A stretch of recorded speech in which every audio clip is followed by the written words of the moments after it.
Welcome into a game week edition of the Checkerboard Chat. I am Ryan Schumpert, joined as always by Ryan Cruz, the two co-sports editors here at the Daily Beacon. Finally game week, finally football. Saturday, Tennessee heads to Columbia, looking to get 1-0 against South Carolina. Ryan, what are your thoughts, first thoughts of being on game week? I mean, obviously excited for game week. Start of the new season always has everyone feeling good. Everyone feels great. Everyone thinks, oh, this is their year. But again, great matchup to start off this season. South Carolina and Tennessee have had a lot of close games in recent years, and so looking forward to hopefully another close game to give the fans something good to watch. Yeah, absolutely. I think it was 7 straight years before last year the game was decided within a touchdown. Obviously, Tennessee won handedly last season, but we'll dive right into it. And what we were talking about before, still kind of the news to watch. Caden Mays, he gets cleared from the NCAA, but he still has to get past the SEC waivers, and he's not alone in that. That is also the case with Otis. I should have had his name pulled up. I think Otis Reed, a linebacker at Ole Miss who transferred from Georgia, and then the quarterback at Kentucky that transferred from Auburn too, Joey Gatewood. They're all kind of in the same spot right now. And Ryan, if you're Jeremy Pruitt, what are you doing this week? He still hasn't heard anything. If he's got him eligible, are you practicing him with the first team? What do you do? What do you do to plan for South Carolina when you don't know if one of your integral offensive linemen is going to be out there or not? Of course, South Carolina will also be without Jalen Brooks. He was another guy who got his appeal denied from the NCAA.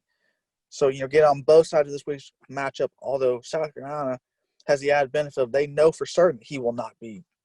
So, with Tennessee, got that uncertainty there. Caden Mays was not from. He would assume that Tennessee is acting as if though will not play. But today, Pruitt said that they are practicing as if Caden Mays will be ready to go.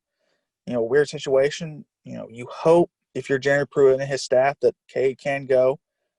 But again, Tennessee has a very experienced offensive line.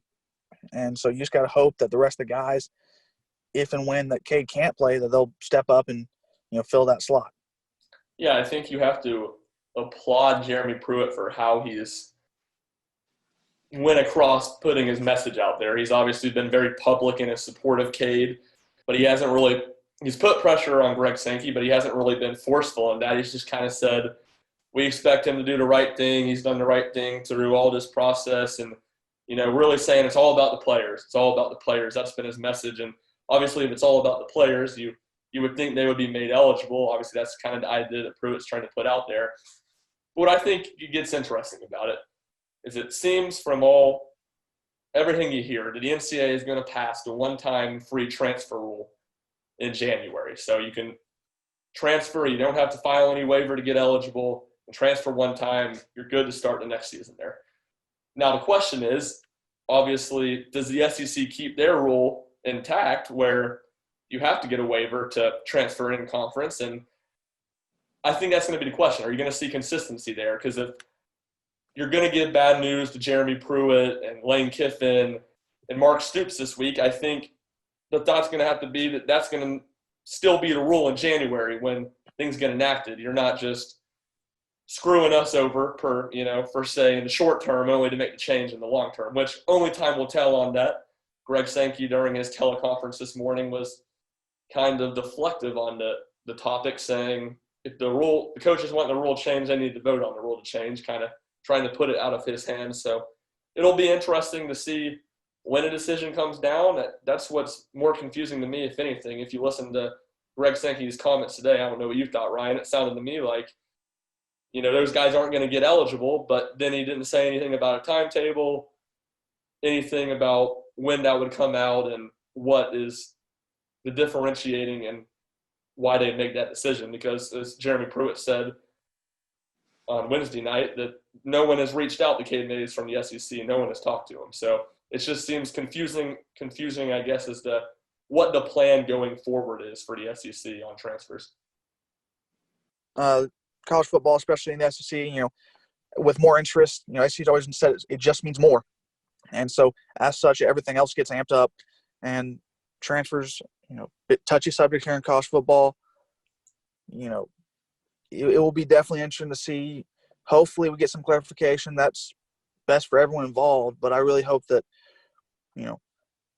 Greg Sankey, the SEC, and all the parties and stakeholders can really figure things out to get some clarity for everyone involved. Yeah, I think, like you said, you hit a nail on the head there at the end. The clarity is the big thing, and that's really what I think Greg Sankey's done a real good job of through most of this process with Corona. But moving on, I'll pose a question for you here. Give me either a position group or a player on each side of the ball on Saturday that you'll be keeping an extra eye on or really be interested to see. I mean, obviously, the stereotypical thing is quarterback, especially on a team like Tennessee where they've had a lot of inconsistency there. But I'd love to see the running backs. They've got a great offensive line in front of them. Eric Gray had a breakout year last year, especially those last two games. So to see him pick up that pace, pick up from where he left off. And the Ty Chandler, he's a senior. He's going to want to come out strong. So I think it'll be definitely interesting to see there. And then on the defensive side of the ball, defensive backs, so-called Pruitt specialty, they've had a lot of turnover back there. They lost Nigel Warrior. So to see how they step up and how they fill that spot and, solidify that back part of the defense could be very crucial for this coming season. Yeah, I like that safety answer a lot because they do have a lot of depth and experience in the secondary, but most of that's at corner. And you have a couple guys that have played some at safety, but no one that has played anywhere to the level that Nigel Warrior did down the stretch last season. And his play was so crucial in how Tennessee turned it around. I like that answer a lot. On offense, I'll go with the freshman receivers. I think obviously there's been a lot of talk about them. They weren't included in the two deep. No freshman was included in the two deep that Tennessee put out Tuesday. I'm not sure how much I buy into that. No true freshmen are in the two deep. But Pruitt said, they're going to play everybody. Probably a little bit of exaggerations on both sides, but I do expect that you'll see a good amount of Jalen Hyatt in a stadium he played quite a bit in high school in a couple state championship games. I think his last football game there was he caught 3 touchdowns, was in that South Carolina stadium. Williams Bryce and then Malachi Whiteman, I think, will also probably be in that rotation. I think it'll just be interesting to see how Jim Chaney uses them. Certainly, I think that was kind of a theme people were pointing out earlier in fall camp is Jim Chaney back as Tennessee's offensive coordinator 10 years later with a couple of talented freshman receivers that are going to have to play. It'll be interesting to see how he uses them. And on defense, I'm excited to look at the inside linebackers.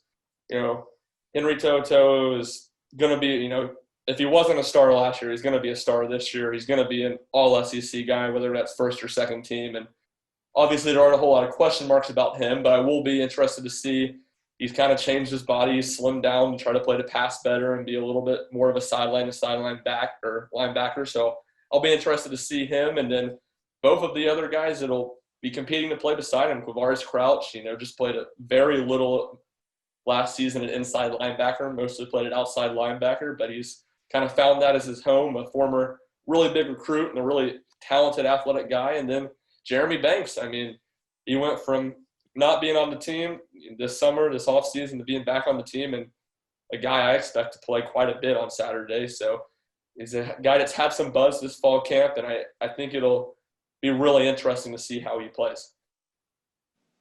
Well, I won't spoil. We'll have the preview out this Friday, and then we'll have kind of our picks and our keys to the game. So I won't get too much into the spoil. But Ryan, what's one key to the game, something that you think is going to be interesting to watch and important for Tennessee on Saturday night? Obviously, quarterback play. We've talked about the strong offensive line and running backs game for Tennessee. And, that was definitely the weak spot for Tennessee last year. So if they can keep it together, not make mistakes, picks, fumbles, work with those young receivers, I think that's going to be key for them there. And then, same thing on defense, not giving up the big plays. Because that's where Tennessee got killed in the BYU game, in the Georgia State game. That's what hurt them. Yeah, and that's something they really ironed out well throughout the rest of the season. I think they finished in the top 2 or 3 in the SEC in amount of plays given up over 20 yards. And you kind of saw that be a big thing in last year's game against South Carolina. South Carolina hit the 75-yard touchdown on the first play of the game, and then I don't think they had a play over 20 yards, or maybe less than 2 or 3 plays the rest of the game over 20 yards. So I think that's a good one. And, mine kind of goes same way yours does with Garantano, but a little bit deeper. I think it's going to be how Tennessee can establish a run game. Can they do that?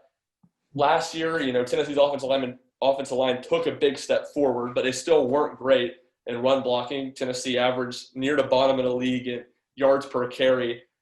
They're not going to have the ability to really, at least early in the season, open up the run with the pass like I think they were last year with Marquez Callaway and Juwan Jennings. So now you have new receivers with a quarterback that's been inconsistent. Yeah, I think that run game is going to be Garantano's best friend. I think you need to keep him in good situations, and if they're running the ball well, it's going to make his life a lot easier setting up play action and being able to get some easy stuff. And before we finish, I'll pivot over to the South Carolina quarterback position. Obviously, Colin Hill and Ryan Hilinski were going to have an open competition, but Ryan Hilinski played basically all year after Jake Bentley got hurt in the first game last season. As a true freshman, wasn't great, but flashed at times, and certainly a guy I think I don't want to speak for you, but someone I expected would be the starter this year.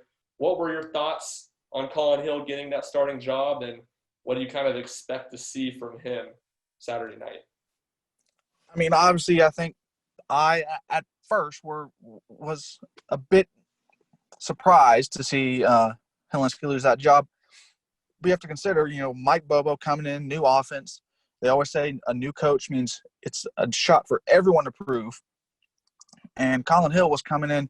He played for Mike Bobo at, I believe it was Colorado State. So he knows his offense. He is familiar with Coach Bobo. So I don't think you can discount that at all. Yeah, I think that's probably, I don't want to speak somewhere that I don't know every detail of, but I would think that's probably the biggest thing and why Colin Hill is starting. You bring in a new system, you bring in an offensive coordinator, Mike Bobo, and then you have COVID, which is something we've talked about a lot on this podcast, is how disadvantaged new head coaches are, how disadvantaged new coordinators are with implementing stuff when you didn't have a spring practice. And obviously it's been a problem at Tennessee with guys not being out there all the time. How do you build that chemistry, and how much has Ryan Hilinski really been able to pick up with the offense? But, Colin Hill obviously isn't a guy we've seen at South Carolina, but we have seen him at Colorado State, and he's had some injury problems, but in 3 years he's thrown for 8 touchdowns, 7 touchdowns, and 8 touchdowns, and then 2 interceptions, 7 interceptions, and 2 interceptions. So he's certainly not a guy that has lit the world on fire. 2018 was probably his best season when he threw for 1,300 yards. So he's certainly not a big star guy, but I think he's probably in that situation because he can get South Carolina in the best spots and the best plays and can make the right decisions. And I think that's going to be a big thing Saturday night. We know Jeremy Pruitt likes to blitz. You look at Tennessee's outside linebackers. Obviously, they lost Darrell Taylor. They don't have a ton of proven pass rushers. And early in the season, I think Tennessee will kind of rely on those corners that have some experience to play man-on-man coverage with no help. I think they're going to bring a lot of blitzes Saturday night. I think they're really going to try to confuse Colin Hill, whereas I think he may be better equipped to face that than Ryan Hilinski would. But certainly that's going to be a big thing to watch. If Colin Hill needs to get South Carolina in the right plays, because talent-wise, South Carolina's offense against Tennessee's defense, I think you have to give Tennessee the nod, especially with the receiver who was going to be one of their top guys being out, and then the freshman running back who was expected to be at least a backup and play a lot, also being out with injury. So something that'll be interesting to watch Saturday night for sure. Thank you guys for joining us this edition of the Checkerboard Chat. Continue to follow us this weekend. We'll have complete coverage. We'll have picks. We'll have preview for the South Carolina game. We'll have stuff on Jeremy Pruitt's Wednesday night press conferences. Last time he'll talk to the media before the game Saturday. And then Tennessee soccer looking to improve to 1-1 this weekend. They face a good Vanderbilt team who's coming off back-to-back SEC East championships. We'll have a preview of that game and complete coverage from Knoxville of that game. So thank you for joining us. You guys have a good weekend, and be sure to tune in to utdailybeacon.com for all the coverage on Tennessee football and soccer.